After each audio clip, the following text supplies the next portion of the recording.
हालांकि आपको बता दूं अभी तो गिनती शुरू हुए 1 घंटा भी नहीं हुआ, ये बिल्कुल शुरुआती रुझान है और इन शुरुआती रुझानों में अभी कुछ देर पहले तक कहां तो झारखंड के अंदर बीजेपी गठबंधन जो है वो नजदीक पहुंच रहा था बहुमत वाले जादुई आंकड़े के, और अब तस्वीर बदल गई है। कांग्रेस गठबंधन झारखंड में बहुमत वाले जादुई आंकड़े के नजदीक पहुंचता हुआ 37 पर कांग्रेस गठबंधन और बीजेपी गठबंधन 39 के आंकड़े से घटकर 32 पर आ गया है। महाराष्ट्र का नंबर बहुत देर से महायुति 110, महाविकास आघाड़ी 85, यहीं पर दोनों की गाड़ी अटकी हुई है। आखिरकार महाराष्ट्र में किसका जादू चलेगा, सियासत में किसका सिक्का चमकेगा, कौन राजनीति का धुरंधर साबित होगा?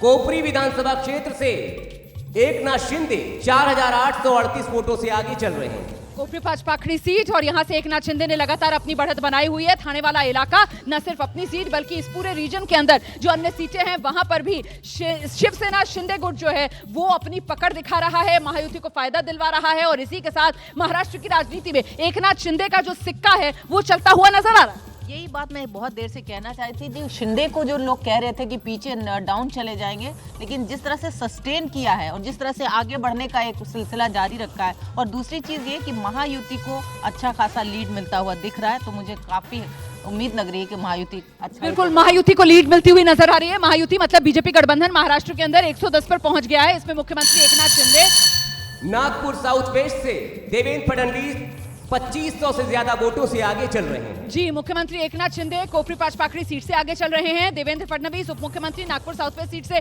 2500 वोटों से आगे चल रहे हैं। इसी तरीके से बारामती से दूसरे उप मुख्यमंत्री महाराष्ट्र के अजित पवार जो हैं उन्होंने अपनी बढ़त बना रखी है और महायुति जो है इसी के बूते पर फिलहाल महाविकास आघाड़ी के मुकाबले आगे नजर आ रही है। महाराष्ट्र की सत्ता के करीब पहुंचती हुई महायुति नजर आ रही है। बीजेपी गठबंधन 110 पर है और महाविकास आघाड़ी जो है वो फिलहाल 85 सीटों पर खड़ा हुआ नजर आ रहा है। किसकी गाड़ी पहले वो जादुई आंकड़ा 145 वाला उसको छुएगी? क्या ये जो शुरुआती रुझान आ रहे हैं यही नतीजों में इसी तरीके से तब्दील होंगे? क्या ये ट्रेंड इसी तरीके से आगे बढ़ेंगे या फिर यहाँ से कोई बड़ा उलटफेर?